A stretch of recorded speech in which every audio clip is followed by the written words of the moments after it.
ভাই তোমাকে বলছি, মেয়েদেরকে এতটা বিশ্বাস করো না।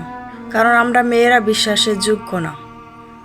কারণ আমি তোমাকে ভালোবাসি, তোমার চেয়ে একটু বেটার কাউকে পেলে তোমাকে ছেড়ে যেতে এক বিন্দু ভাববো না। তো মেয়েদেরকে সম্মান করো, ইজ্জত করো, বিশ্বাস করো না।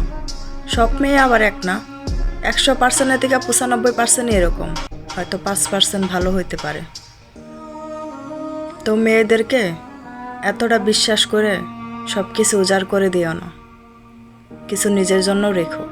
আমি দেখি কিছু কিছু ভাইয়েরা আছে বউকে বিশ্বাস করে বউয়ের নামে ব্যাঙ্ক অ্যাকাউন্ট সব কিছু খোলে, বউকে বিশ্বাস করে সব কিছু দেয়, লাস্টে কি কিছুই না। তো এতটা বিশ্বাস করা ভালো না। নিজে খাটো, নিজে কামাই করো, নিজের জন্যও কিছু করো।